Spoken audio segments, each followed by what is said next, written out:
बिस्मिल्लाहिर्रहमानिर्रहीम अस्सलामुअलैकुम रहमतुल्लाह। आलमी सतह के ऊपर अब इमरान खान की रिहाई का काम शुरू हो गया है। आलमी सतह के ऊपर देखिए, पाकिस्तान के अंदर तो इस वक्त बहुत बड़ी बड़ी डेवलपमेंट्स हो रही हैं इमरान खान की रिहाई और आज़ादी, और मुल्क के अंदर ख़ास तौर पर हकीकी आज़ादी की जद्दोजहद जो कि इमरान खान की भी जद्दोजहद है, उसके ऊपर काम शुरू हो गया है।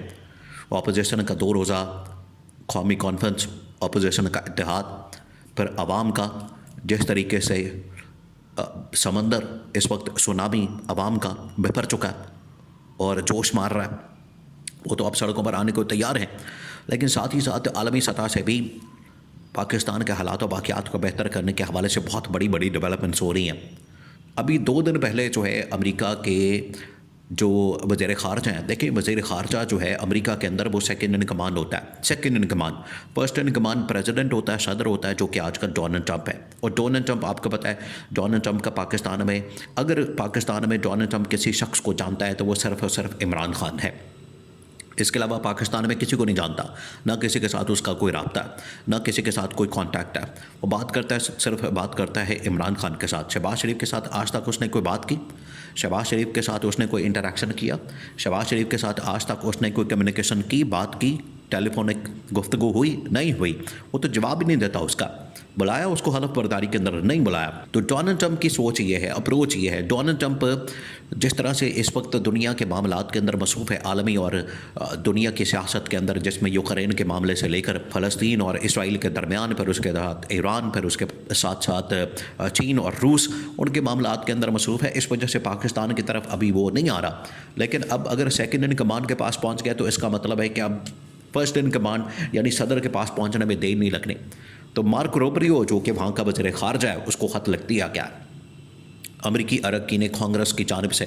तो ये बहुत बड़ी डेवलपमेंट है। दूसरा ये कि अब बरतानवी जो दुनिया की एक दूसरी बड़ी ताकत है, तीसरी बड़ी ताकत है, या दुनिया की जो 5-10 बड़ी बड़ी ताकतें हैं, आलमी ताकतें, उसमें बरतानिया का नंबर भी आता है। अब बरतानवी जो इस वक्त इस्टेब्लिशमेंट और हुकूमत है वो भी एक्टिव हो गई है कि पाकिस्तान के अंदर। देखिए, उसका एक लिंक इस्टेब्लिश होता है। इसमें जो आप सबसे पहले आप इस बात को समझें कि यहाँ का जो हाई कमीशन है, जो पाकिस्तान के अंदर उनकी एम्बेसी है, पाकिस्तान के अंदर जो उनका हाई कमीशन है, उसने मुलाकातें शुरू कर दी है और उसने अपोजिशन के साथ और गवर्नमेंट के साथ मुलाकातें की हैं। और इसी सिलसिले में अब इसको आप लिंक करें, ये लिंक इस्टेब्लिश होता है असल में army chief general Asim Munir के दौरे बरतानिया से। उस दौरे के दौरान आर्मी चीफ ने जाकर वहाँ पर इस्टेब्लिशमेंट और हुकूमत के साथ मुलाकातें की, उनके साथ मीटिंग्स की, उनके साथ बैठे और बातचीत की, और उनको पाकिस्तान के हालात व वाक़यात और दुनिया के जो हालात व वाक़यात हैं उनके मतलब आगाह किया, बता दिया कि मामलात किस तरफ जा रहे हैं, चीज़ें किस तरफ जा रही हैं। तो बरतानिया ने वहाँ पर ही आर्मी चीफ के सामने ये मामला रखा था कि हमें पाकिस्तान के हालात व वाक़यात के ऊपर बड़ा कंसर्न है। 2-3 चीज़ें थी। एक तो ये कि आर्मी चीफ को कहा कि ठीक है, अब आपकी फ़ौज की ज़रूरत पड़ सकती है पीस मिशन के तौर पर यूक्रेन के अंदर, तो उसके लिए आप तैयारी पकड़ें, उसके लिए आप तैयारी करें। उसके लिए तो जनरल आसिम ने कहा कि बिल्कुल ठीक है, तैयारी पक्की है, कन्फर्म है, तैयारी बिल्कुल हर चीज़ रेडी है, उसमें तो कोई मसले वाली बात नहीं है, उसमें तो कोई ऊपर नीचे नहीं हो सकता मामला, वो तो हम तैयार हैं। जहाँ तक बात है पाकिस्तानी फ़ौज को वहाँ पर भेजने की, देखिए अब ये मामलात भी खुल रहे हैं कि इमरान खान के ख़िलाफ़ जो रजीम चेंज ऑपरेशन हुआ, इमरान खान की हुकूमत को जिस तरीके से निकाला गया, उसके पीछे जो रूस की आड़ में ये सारा मामला पेश आया, यूक्रेन के अंदर किस तरीके से पाकिस्तान का असला इस्तेमाल किया गया, उस वक्त की जो इस्टेब्लिशमेंट के जो अपने मफादात थे, उस वक्त की जो मिलिट्री लीडरशिप थे, उनके अपने ज़ाती जो मफादात थे, उन्होंने उसको मलूज़ खातर रखा। हालांकि अगर उस वक्त जब इमरान खान के ख़िलाफ़ अदम एतमाद किया जा रहा था, अगर उस वक्त ही पाकिस्तान के मफादात को मलूज़ खातर रखा जाता तो इमरान खान की गवर्नमेंट को निकाला ना जाता, बल्कि इमरान खान जो विज़न लेकर आया था कि रूस के साथ, चीन के साथ ताल्लुकात और यूक्रेन की जंग में, एक तो हम जंग को सपोर्ट नहीं करते, ये होनी नहीं चाहिए, और अगर हो जाती है, खुल जाती है, तो हमें इसमें पढ़ना नहीं, हमें यानी कि इसके अंदर पार्टी नहीं बनना, फरीक नहीं बनना, हमने किसी एक साइड के ऊपर नहीं जाना कि हम रूस की मसम्मत करते हैं और अमेरिका के साथ मिल जाएं, ये नहीं करना। लेकिन बिल्कुल उसके उलट हुआ, इमरान खान के विजन के उलट हुआ, जिसकी वजह से आज देखिए खमियाजा भुगतना पड़ा 3 साल, आज उस जंग को ख़त्म किया जा रहा है। ये था इमरान खान का विज़न। तो अब चीज़ें रिवर्स हो रही हैं, इसका मतलब है कि आगे फिर रजीम चेंज ऑपरेशन भी रिवर्स होगा। लेकिन अब बरतानिया ने अब इस मामले के ऊपर इमरान खान के मतलब और ख़ास तौर पर पहले जनरल आसिम को पाकिस्तान की फ़ौज के मतलब आगाह किया और किस तरीके से पाकिस्तान की फ़ौज को वहाँ पर बुलाया जा सकता है, लाया जा सकता है, वहाँ पर उनको इस्तेमाल किया जाता है। सेकंड ये कि अब इमरान खान की रिहाई के लिए पाकिस्तान के अंदर उनका जो बरतानवी हाई कमिश्नर है वो एक्टिव हो गया है, उसने भी मुलाकातें शुरू कर दी हैं।